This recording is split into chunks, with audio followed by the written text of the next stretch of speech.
Welcome to Backroom Talk. All right, guys. Well, welcome to another episode of Backroom Talk. We have Melissa Guitron. I always say you got to keep the focus on the people that are inside your gym. Keep with the principles, right? So it's like we still always want to support great food hygiene, stress management, sleep quality, and those are going to be the most paramount parts to supporting fertility. Why do you think that most women in the industry, they feel like they're less than as a coach being a woman in fitness? To listen to more Backroom Talk, be sure to subscribe. Learn to design personalized programs with the OPEX system of coaching by heading to opexfit.com. All right, guys. Well, welcome to another episode of Backroom Talk. We are here in our new studio. I feel like I need to point that out, Carl. We got a little bit of a makeover for the people on video. Yeah, we wanted to go more minimal. Yeah, more minimal. Clean it up a little bit. Yeah, it's like, who the fuck needs to see our legs? You know what I mean? No one needs to see the let's legs. Get rid of those things. Exactly. Carl's not wearing pants today. He's feeling a lot more comfortable. And that's why Melissa's kind of red a little bit under her. She's just like, I don't know what's going on right now. Under the table. By that, I'm wearing shorts. That's what Georgia meant. I'm Yes. not wearing pants, but I'm wearing shorts. I'm Yes. not nude underneath the table. Yeah, it's a big deal on a Wednesday when we record the podcast. It's 100 degrees here in Arizona, and we both have to wear long pants to be appropriate for the podcast. And now we can do what we want. We can wear shorts. Or not. Well, let's move on from that conversation and introduce our special guest that we have here today to christen our new little studio space. So we have Melissa Guitron. Welcome. Did I And say that was your actually name? your first podcast. Yeah, Wow. yeah. So okay. 2 for 2. So first ever, and then first in the new setup. Yes, look at But that. you missed the last week we had Michael Ban on, so he was the first 2-time guest. You would have been the first 2-time if we would have booked your flight a week earlier. There we go. So yeah, what have you been up to since the last time you came on? So context, the last time you were here or on Zoom, I think we were, in the meat of COVID, and we had a lot of conversations on COVID and how your gym was doing and how you guys were navigating and all that. Obviously that would be included in that update, but how are you doing? How's the gym doing? What's new in life? I mean, from the gym perspective, COVID actually turned out to be a really great year for us. The most influx of new clients we've ever had. It's put us at a place where we're fully at capacity now, and just settling into just enjoying that feeling. And I think it really was just people getting a new heightened awareness about the health component needing to be brought to the forefront. So from that end, it's been a really great year, I'd say, for our little community. But it also gave me a little bit of free time to dive a little bit more into my own education again. So prenatal and postpartum infertility has always been a big passion, but it just kind of gave me, what am I doing with this time when the gym was closed? So I went back to school, finished up a little bit more education, and really excited to share that with other coaches. Awesome. Yeah. Just because I think there will be people listening that are like, well, fuck you, Melissa. Like it wasn't a good year for me. I know you mentioned the health component was a big thing, and I know that you're mentoring a lot of gym owners and coaches and stuff like that. What are you telling those gym owners from your experience? Like, you know, whether that gym owner is doing the exact same thing that you're doing at OPEX Kura or a little bit different or a hybrid or whatever the heck they're doing. What are you taking from your experiences and passing that on to those gym owners in terms of like best practices? And I know we can get lengthy with it, but just like most impactful things. I always say you got to keep the focus on the people that are inside your gym. So especially right now where as people, whether you were closed or not, I felt like this was the biggest time that people leaned on referrals or word of mouth. So being able to show, hey, what we did while we were closed, the things we prioritized with clients when they weren't in the gym, just increased the amount of people that wanted to come in because they trust what their friends were saying. So I'd say for any gym, it's like focus a little bit less on what you're doing on social media and what are you doing with the clients that are inside your facility, right? So if you have any free time, it's like increase the quality of your consults, increase, again, your education to match what those clients need, because that will yield a lot more clients, maybe not in the moment, but 6 to 12 months down the road. That's when the increases start coming in. Oh, that's great advice. It is indeed. Yeah, take care of yourself and your people before you try to bring other people into that, right? Yeah, I think COVID really was like, especially if your gym was closed or you weren't working on site with people, we had more downtime. So we're on social media looking at what is this coach doing? What are they doing for marketing? And that takes up so much time. And it's like, who are you talking to? If you live in a small town, like, are those people actually on those people's Instagrams looking at them, or are they just at home trying to keep their head above water, taking care of their children, right? Exactly. I think, gosh, that like time apart as well really did reinforce the importance of relationships, and in some ways actually strengthen them. You know, you saw family members and friends making more deliberate efforts to connect on Zoom, and then coming out of that, like really embracing that time together. So that emphasis on social proof and seeing something work for a friend or a family member and wanting to take it on board, it just makes sense that people are more open and willing to that, and, you know, want to be invested in what their loved ones are doing. Yeah. How's the gym right now when you compare, like, let's say the COVID time never happened, let's take that away, pre-COVID versus, it's not, I don't know if we'll ever be post-COVID, but now, right? What's the difference? What are the biggest differences between your facility and the clients inside of your facility now and pre-COVID? They're healthier. I'd say compliancy went up tremendously. So, I mean, for us, it was like, hey, what did we put into place when COVID first started that we wanted to keep? Which for us was like, we weren't as strict on our sign-up policy, right? Or really holding people accountable to showing up. And so that was something we really increased, and we just created a little bit different to set up in our gym to make people feel like they had their own spot, a little just bit more of that individual touch, and compliancy went through the roof, right? So people are more consistent, we see better results. And we had that little pocket of time when the gym was closed where we were able to spend a little more time reorganizing people's days, right? So like you have the 30-minute consult, but sometimes that's not enough to really get into the nitty gritties of like what their schedules look like, teaching food, how to cook or cook for a family. We had that time when they weren't in the gym. And so that just like really shifted, I think, the whole entire program for a lot of clients, because now they really had all the tools to manage their stress with what they were doing outside the gym, what they were doing with food, and then ease that back into, hey, now how do we make this a new normal? That was our biggest thing of it, was like, this isn't just a pause period. Like, this is going to continue. So how can we adapt and make this a positive versus all the things that are being taken away from our lives? Yeah. Yeah. Good stuff. Yeah, I'd like to change tune a little bit and kind of go into some of the educational pieces you're working on with us, Melissa, and, you know, your passion, as you mentioned, for training women through pregnancy, prior to and after. And I guess just to tease a little bit, like none of this is out right now, but this week, Melissa is in town because she is going to be filming some great little classes for us on nutrition and supplementation, and then later exercise for prenatal, pregnancy, and postpartum. So, guys, keep your eyes out because that stuff is going to be dropping later this year. And then secondarily, Melissa is going to be a speaker at the Coaches Summit for CCP coaches. So if you are a CCP coach, you're going to get to hear Melissa's presentation on women's health, which we're so excited for. CCP coaches, do make sure you get your passes for that summit. I think when this episode drops, it's maybe your last day. It's literally the last day, I think, for $75 off. So make sure you go and get those tickets ordered. We will put the link in the description. We will. We'll do that. That's yeah. true. That's real. I know. I feel like I need to say like and subscribe now as well after that little ramble. No, but let's dig in. Like, why did this area become something you were so passionate about? Where did that come from? I mean, I'd be lying to say it wasn't somewhat my own experiences in coming through it, right?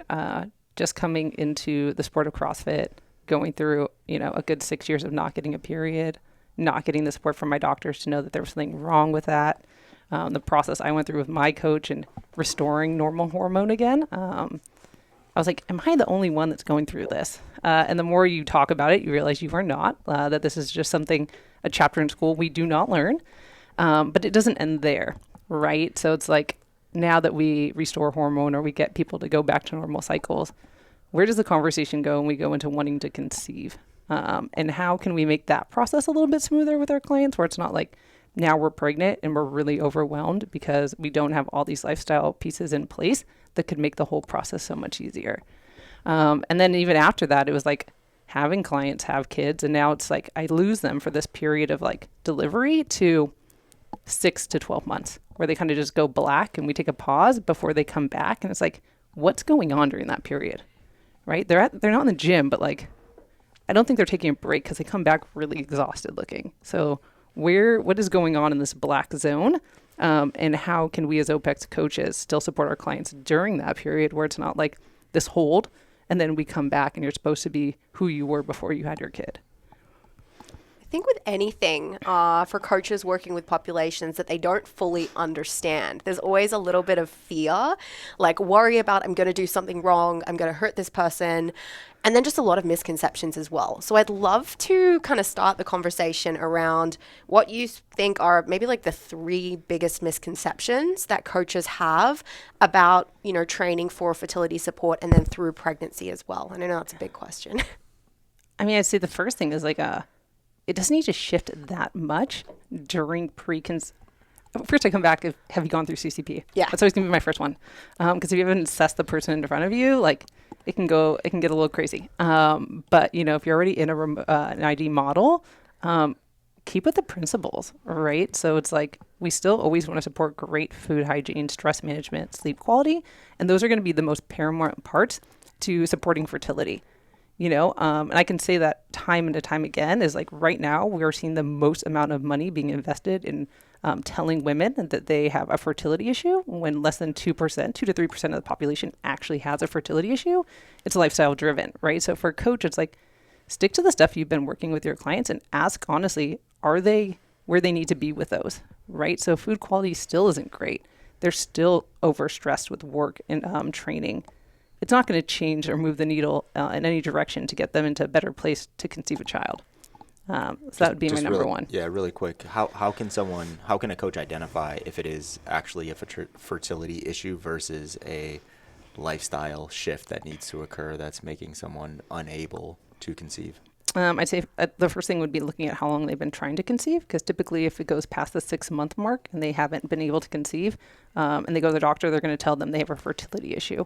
So I'd first look at like, hey, how are we fertility tracking in the first place with that client? Do they have normal menses? Have they talked to their spouse about this as well?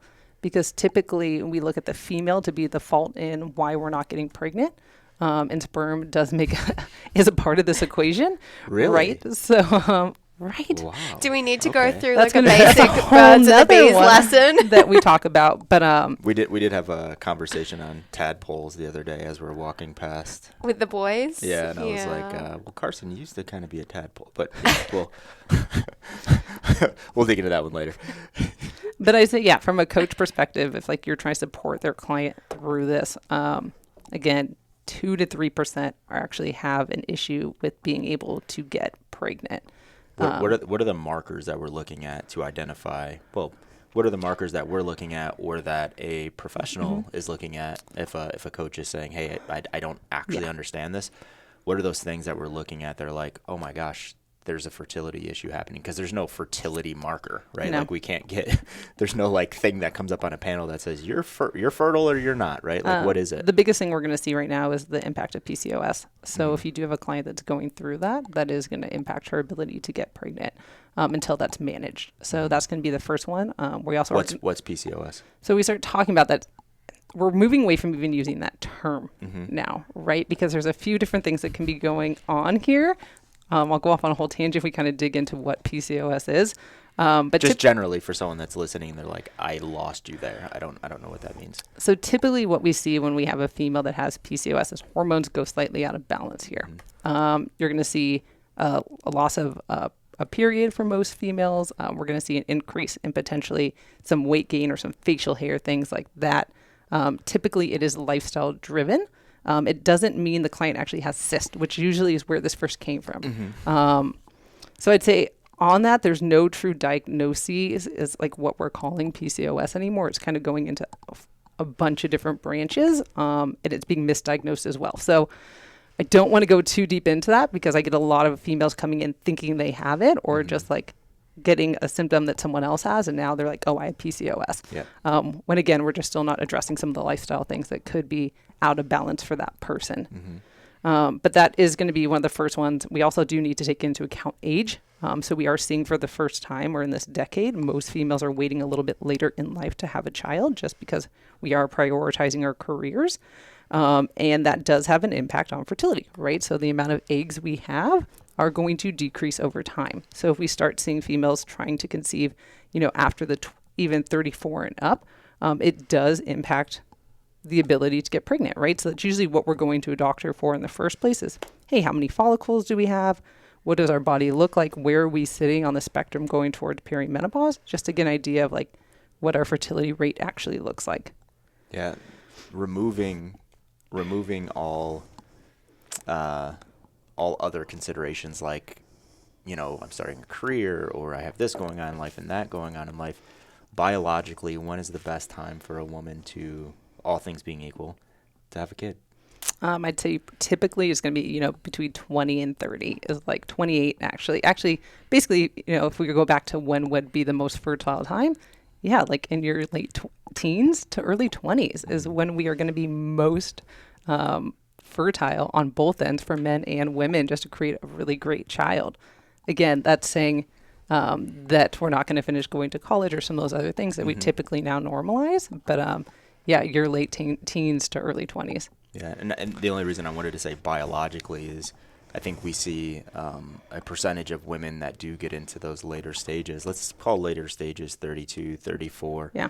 And they're like, something's wrong with me. I have fertility issues. And it's like, biologically, you're actually past your prime, right? Like that. I mean, women have babies at 45, 50, right? Like that can happen. But biologically, we have to understand and we have to be okay with, right? Like as we get past that 28, 30-year-old mark, that just starts to happen. So maybe there's nothing actually wrong with that woman. They're just past that prime and they need to think of additional things and think about it more intentionally to actually have a baby at those ages. And I think you hit it perfectly. It's like, it's okay to say that biology plays a role here without that saying that we're trying to dampen female potential in life and careers and opportunity. It's just, no, you need to be more aligned with how you take care of yourself, from your late teens through 20s. Actually, from the moment we get our cycle on, you do need to be more mindful of how you're caring for your body and your hormones if you want to wait till you hit your 30s to have a child. Yep. And I think that's the conversation we're missing is like, we can have it all. And I think that's not true to be preaching and making a proud thing is like women can do everything. No, biology tells us different. So if we open up the conversation preconception with our clients, the moment we start working with them of, hey, like maybe you don't have a child now, but 8 years from now we do. How do we keep you in the most vital place to support that down the road? I think it's actually incredibly empowering to acknowledge biology and like what we're made of and, these bodies that we have and be able to then say, I'm actually empowered to take the steps and do the things that I need to do to create the life I want within the inevitable bounds that there are. Like we are all limited by our biology in some way, but we can work inside of that and we can do so much inside of that. So I don't think it has to be like a clock's ticking, like that negative typical connotation that you get with that. I think it's empowering if a woman knows those things. Yes. But it's not empowering when a woman hits 34 and she's talking to her doctor and she's like, I'm ready. And the doctor's like, well, you have infertility issues. And the woman's like, well, why? Is something wrong with me? And the doctor might say things like, well, you are at that, high risk age and it's just a little tougher. And even if you did get pregnant, there's some additional considerations. But if that same woman knew that she would find herself in that situation when she was 34, she might have taken better care of herself lifestyle wise and went that extra mile to ensure that, okay, when I do hit 34, I need to be robust enough to be able to conceive and have a child. So I do think it is empowering for women that know. Definitely. But I think it's like a punch in the face for women that don't know. And then when they find out, like, oh my gosh, what the hell do I have to do? And we can look at that in any situation, even like hormonally, right? Like women that get to a spot, let's say we have like a functional fitnesser, right? And they get to a spot and they're like 28 and they're like, well, I haven't had my period in 8 years. Now I want to get it back now, right? That's difficult, right? Yeah, both of you, Hands right? up. Yeah. So, how much easier would that have been if you would have thought about that 10 years ago? Certainly. You know what I mean? And just from the coach's perspective and why it is so important for coaches to be aware of this, it's an incredibly emotional and turbulent and challenging thing to work through on both fronts, whether it is, someone who's trying to get just normal hormones back because they want to be healthy or they are preparing for childbirth, like to conceive. There's so much stress and anxiety that gets bound up in that. And when you're consulting with clients, if you're not aware of how they're feeling and what they're working through, and you're able to give them, you know, the information and support they need, that is a huge aspect that is quite possibly dominating their life in that time that you're not able to deal with and support them through. So education's important. Yeah, I think it's just body literacy, right? Yeah, it's if we teach clients to understand their bodies, it's misconceptions, you know, because I'd say the whole time I didn't get a period, I was happy about it.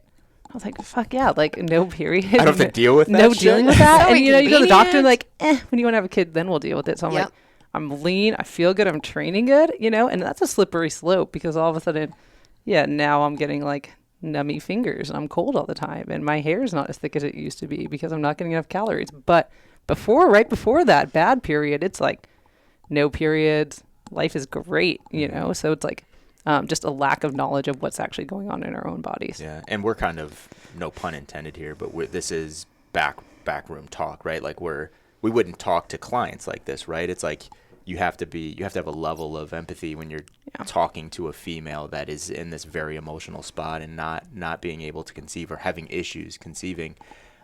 You wouldn't just say like, well, if you knew this shit 10 years ago, you know what I mean? Like, I just want to make that clear. We're not saying like go out and speak to your clients like this, but it's important to educate your female clients and ask them those questions, right? It's like, you know, in a consultation, maybe ask them like, hey, when do you plan on having a kid, or do you plan on having a kid?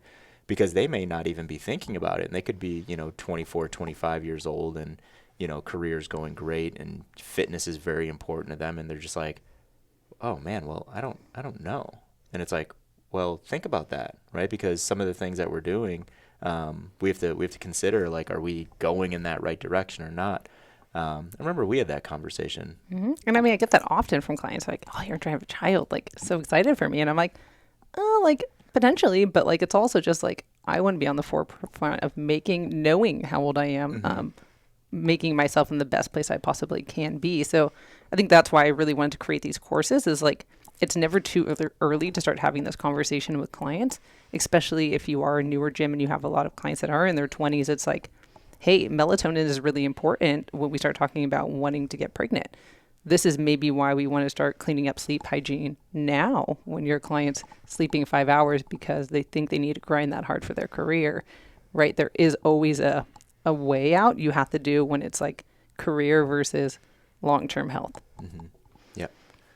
Let's go into exercise a little bit, and I guess just broad principles. If you're working with a woman in the postpartum stage, in pregnancy, and then prenatal, so kind of went backwards there. I was like, what? Boom, boom, boom. Reverse engineering, but It's like Jesus, yeah. it's like how Jesus's birth worked. So the biggest feedback I get from clients is like, quite honestly, it's really hard to get or understand what you're supposed to be feeling for with a lot of postpartum style exercise selection if you weren't already exposed to it prior to conception, or even just like during pregnancy, right? So one of the big things I look at postpartum is like, first off, let's get clear on what postpartum technically is, right? We're referring to, when you hear that, it's like the Western terminology for the 6 weeks after delivery, which is the time the body requires for the uterus to shrink back down to size. That said, every body is slightly different, so not everyone's organs are going to reorganize themselves that rapidly. So I think that's the one thing we do need to acknowledge is babies are all different sizes, women are all different sizes. So for some women, postpartum is a year. We'll be looking at, years, what vaginal tearing occurred. There's a lot of things that go into that one. But when it buttholes can tear. There's a lot of stuff that can happen. So I mean, that's a part of our reassessment or just like intake form postpartum is like, my male coaches need to be comfortable asking about what level of tearing you had, if you had any, what the healing process looks like, and those things. But I'd say the first thing is being able to establish inner abdominal pressure. You'll see it if you go on to any postpartum exercise course, as we talk a lot about dead bug variations and bird dogs. But if you can't stabilize, and now I have you doing extremity movement, we're just feeding into the dysfunction, and we're not actually getting any stronger. So I think the first one is like actually being able to train or teach someone what that actually looks like to, pretty similar to like what we would say with like a plank assessment.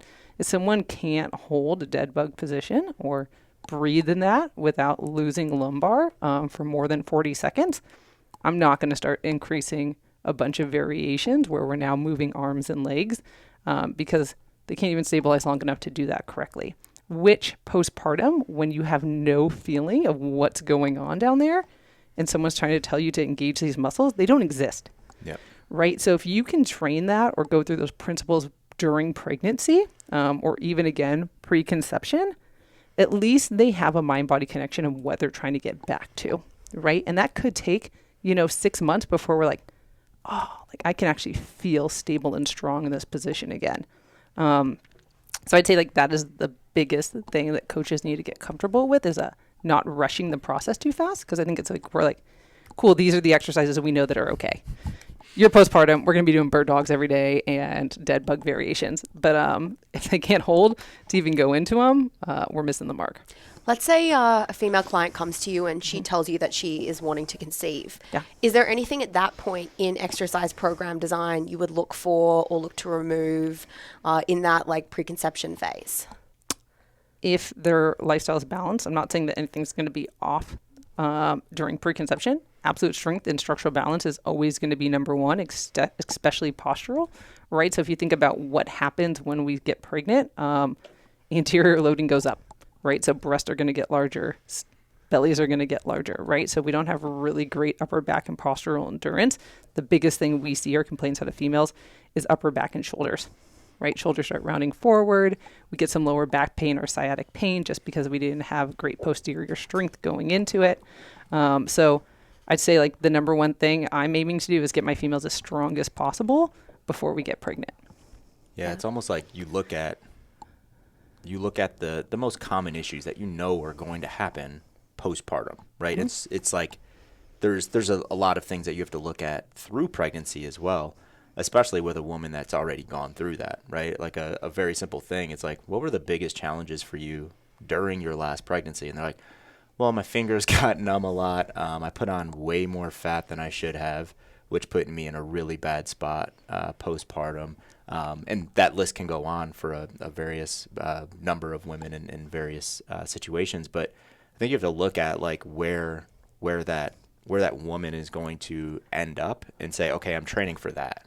You know what I mean? Like I'm training for that woman not having any musculature from her breast all the way down to her pelvis. You know what I mean? Like we need to train for that. So I think you hit it on the head when it's like, creating that mind muscle connection. That's impossible to do with someone that hasn't done it before, postpartum, right? Mm-hmm. So it's like that needs to be like almost overtrained throughout that time, where it's like, I know it's monotonous, but we're going to do this and we're going to do this and we're going to do this and we're going to do this.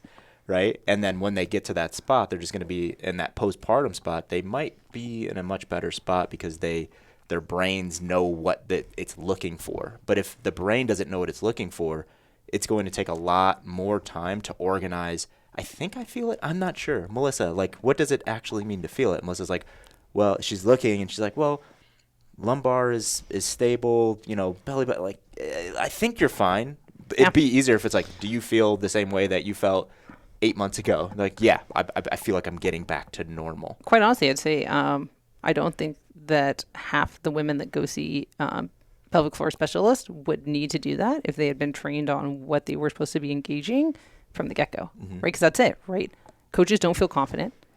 They don't know what they're looking for. So we send them to a pelvic floor PT, which definitely has its place, but often it's because you just didn't train the client to know what they should be feeling for before they had a child. Yep. It's the same thing I'd say, like when we talk about lactation, it's like, cool, you can read a book on how to feed, but now like we just had a kid, there's all these overwhelming new emotions, and you're supposed to do something you've even practiced picking up a child to hold into this position, mm-hmm. right? So it's like, I hear this over and over again from women. I wish we had spent more time on these pieces before, because in the aftermath, it's too late.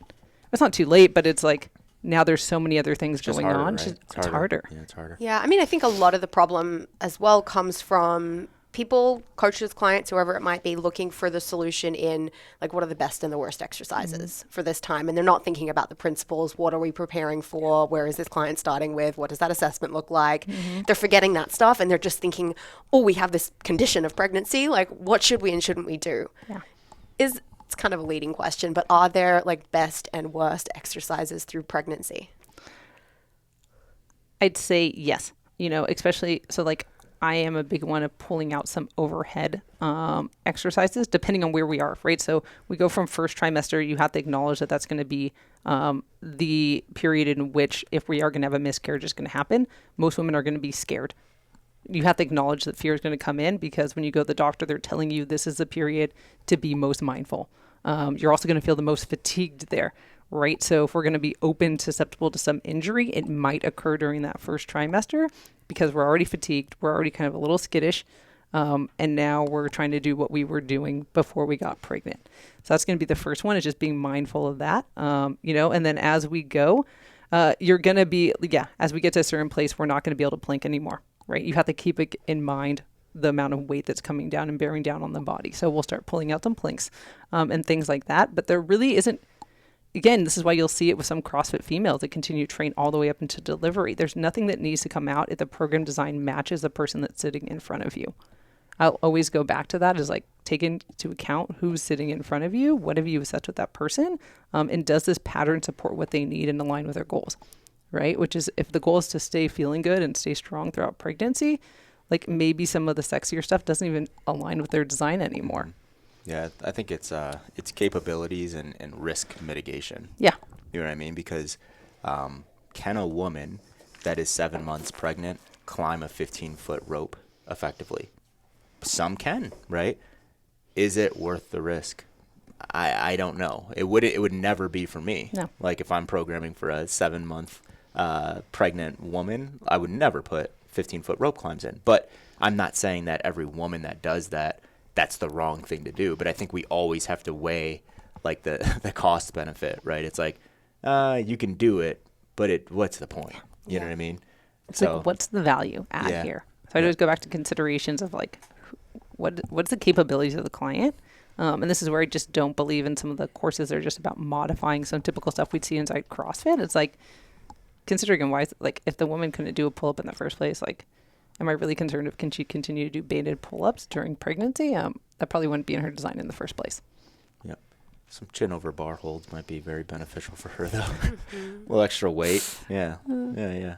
Weighted holds. So what does, I mean, because you hit it, right? Like what the person in front of me is capable of doing. But what does individualization mean, and does it change at all throughout pregnancy? Like, do you treat, like obviously you do. That's a bad question. I was going to ask, do you treat your pregnant women differently? Yes, of course. But the concept of individualization, is it more important during pregnancy? Is it just as important, or is it less important because you're looking at some basic principles and what's happening with their bodies, and you're like, well, we have to take planks out here, and you know what I mean? Like, where does individualization fall inside of this? I think you kind of hit it on the nail beforehand. We're talking about weight gain. So we just had to acknowledge that some females will potentially gain more weight than others, which is more load on the body and the joints, right? So if I have a female that put on a little bit more than intended, that's going to impact the designs we can do, just because it's extra weight bearing, right? So like that's going to put a lot more pressure on the joints. We may not feel as great. So that's like the one thing that tends to come up the most with considerations. And it's also the state in which their body was going into conception, right? So if we're already in a really great structural place, we typically can continue to train as is throughout. If the female potentially was not in the best shape going into her pregnancy, you end up having to pull back a lot more in design and having to simplify back out to meet where they're still at. Yeah, I think self-regulation is extremely important throughout pregnancy, because if you have a coach that's listening and they're like, well, you know, I'm linear periodization all the way, and that's just the way that I design throughout. That doesn't work with pregnant women. I'd say again, like we'll touch on this in the course, but it's like throughout the trimesters, what you're actually going to see your clients experiencing, right? So it's like first trimester, which typically goes through part of second. I don't know why we say it ends at like this magic mark at the end of first trimester. Fatigue is a real thing, right? So they just may feel exhausted all the time, whereas like coming in and doing some easy long map work may feel much better than doing strength work. Even though in your beautiful progression, you know you're trying to get this girl as strong as possible, it's like, it's not going to be there. Yeah. Right? So it may feel good to just come in, sweat, and move consistently multiple times a week than really trying to do a bunch of structural work during that first phase.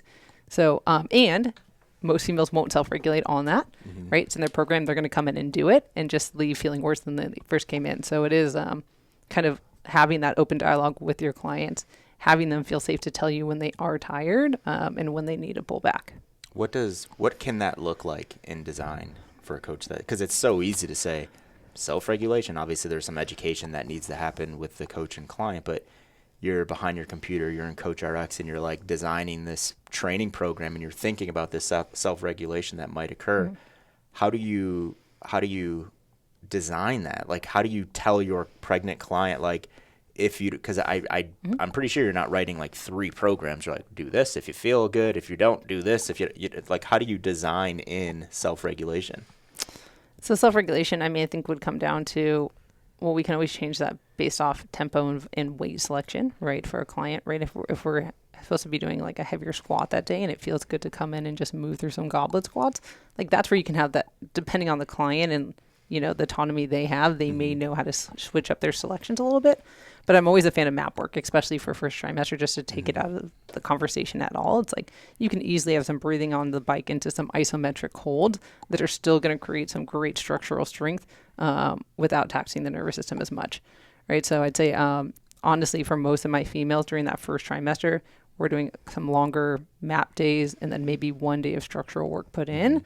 And then when I get the feedback, hey, I'm feeling pretty good, I don't have any morning sickness, I'm like sleep quality is where it needs to be, I feel like I've got an uptick in energy, cool, we can change design up a little bit. Yeah, I'm working with one pregnant woman right now, and what we've done is we are doing a specific design, but we talked about round the world auto regulation pieces. So what I told her was like, anytime you come in, and because we had an initial conversation, it was like, have you ever gone into the gym and you just felt like you didn't have it? Like maybe you ate too soon and you tried to start working out and you're like, this is brutal. Or maybe you have like some indigestion or something like that. I'm like, let's plan on that happening twice a week. Yeah. As we go through this. So in the spots that happens, this is what I want you to think about doing, because I still want you to move, right? So it's like option 1, go for a 30 to 60 minute walk.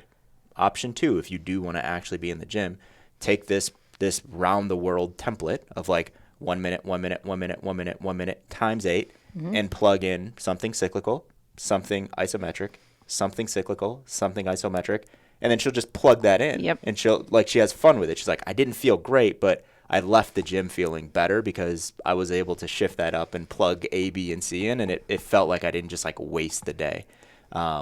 Because sustained movement, right, is ultimately what's going to make you feel better. You know, I mean, what the first things you're going to see is if we are having any like nausea or heartburn or anything like that, it's like easy movement is going to help. Yeah. And I like something like that because, again, there may be some days where getting on the rower just doesn't feel great. And they have the choice to auto-regulate what they want to do for that cyclical piece, what feels best to them, where they are still coming in and moving. And there's that mental thing because, you know, there's a number of women that feel like if they go off program or if they miss a session, like their world is just crumbling down and they can't control anything. Some men too. Yeah. No, I mean like specifically during pregnancy because it happens so often. But yes, everyone does feel that way. Because no one wants to look at their true coach and see great compliancy, and then this first trimester hits, and all of a sudden we see like now we're 50% because we're not making it in, right? Yeah. Now it feels like we're not showing up. Then we do become concerned of weight gain or inappropriate weight gain or not moving enough. So I think that is the simplest way to put it in there, is just have something that they know they can come in and hit when they're feeling that way. And then you're not just spinning your wheels on like, how do I continue to keep this design going when we're not coming?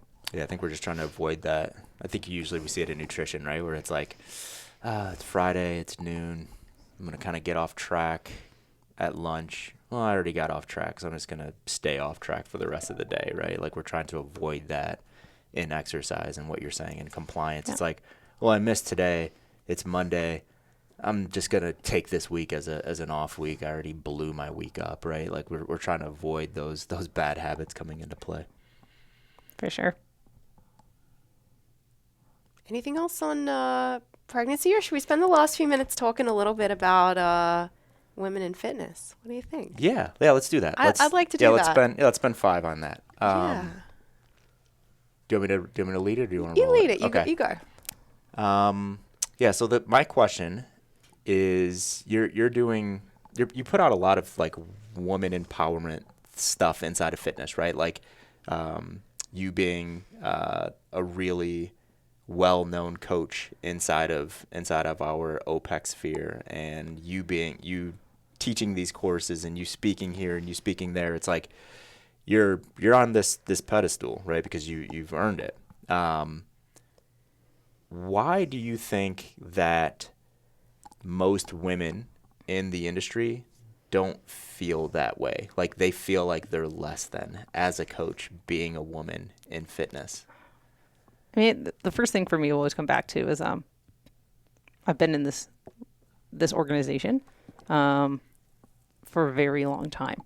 So I do think when we say there's not a lot of females in the room, or there's only one speaker, when we attack that, it's like, how many of us have spent the time in the trenches to get to where we are, the same way that all my male counterparts are? And I'd still say that, for the first half of my career, I was the only female in the room every single time, but I kept showing up. Mm-hmm. Right. So it's like anything else, like you kind of do have to earn your spot there. Not to say like I need to earn it anymore because I'm a female, but it's like, if you've been in the coaching industry for 2 years, like, no, you don't get to be where I'm at, like the way any new male coach would. So I still they say that's the number one, is like continually showing up and putting the work into to get to where you want to go in your career, I think is like the first one for females. And then secondarily, I don't know. Do you think it's harder for a woman to be successful outside of obviously their emotions and their feelings on it personally come into play, right? Like, do they keep showing up? You know what I mean? Do they feel uncomfortable? But let's put that aside. Do you think industry wide, do you think it's harder for a woman to be successful in the industry? Yes, I'd say most females are still pigeoned more into group exercise just by default. I can say it again from how I started in all this. It was like, I got the women's only class because I was a girl. Mm-hmm. Not because I knew it or had any reason to be better at coaching females than any of the other coaches on my staff, but because I was a girl. So I got to do kids class in women's class, right?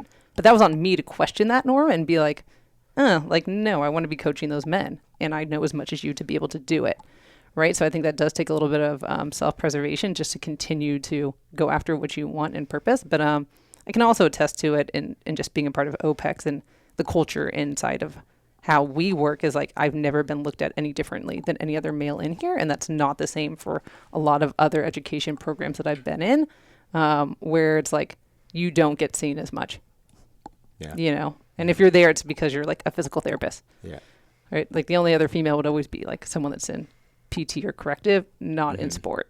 Yeah. Georgia and I talked about this on Monday, and I forgot how I put it, Georgia, but I think the way I looked at it, I was like, man, I don't know. When I think about female fitness coaches, and I haven't thought about this enough to have like a solid, like, this is the way I feel. But when I thought about it quickly, I was like, gosh, I don't know why, but I almost have a little bit more respect or trust. I don't know what it is. When I see a female that's doing her thing, I'm like, man, that's admirable. And I don't know why that is.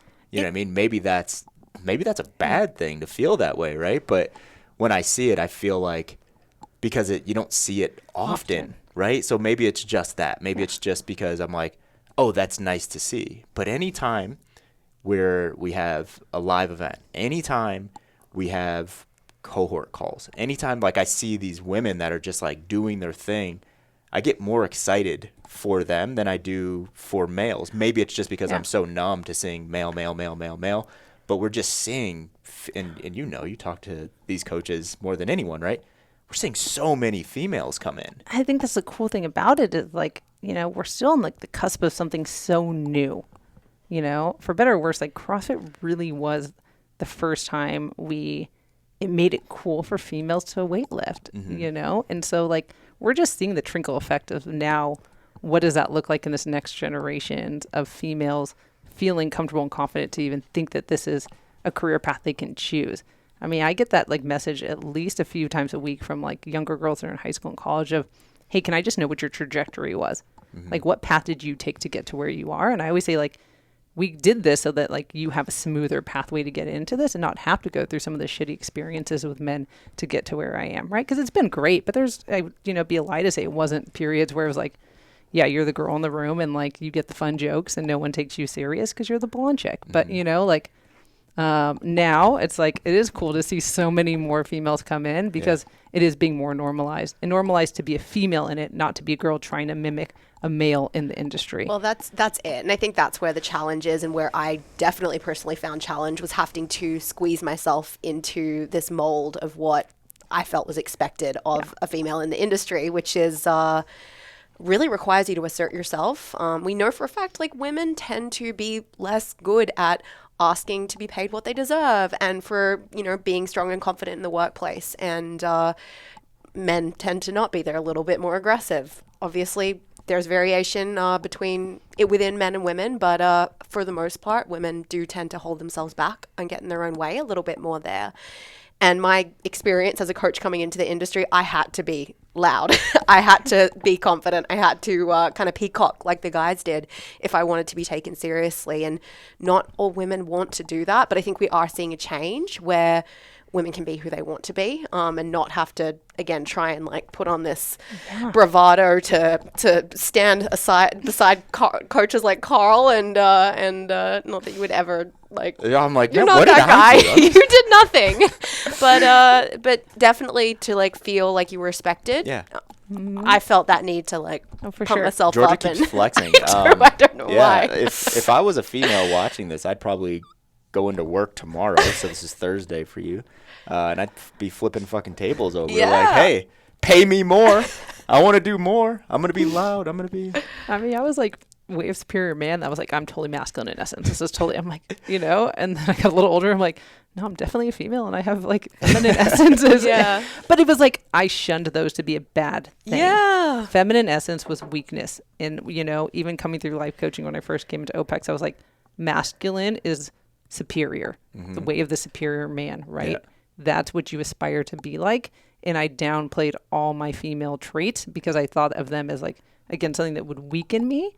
And now you'll see that if you go on my like Instagram and who I show up as, it's like, you're going to see me coaching, but like, I also want it to be normal to have a softer side because that is a part of what makes me relatable to so many of my female and my men clients is like that I'm authentic to who I am and I'm not trying to be my male counterparts all the time. Yeah, I think it is challenging as well because the female that you just laid out, Georgia, and I don't feel this way, but I think in some circles that female would be seen as like kind of a bitch. Mm-hmm. You know what I mean? Yeah. But a male that acted the same way, they would probably be seen as like very masculine and they knew what they want, type A. You know what I mean? So I think, and I don't know, like I think we could talk about why that might be an undertone, and I think that's a very, very deep conversation that goes back a very, very long period of time. But I think that's where it starts. It's like, what are those conceptions of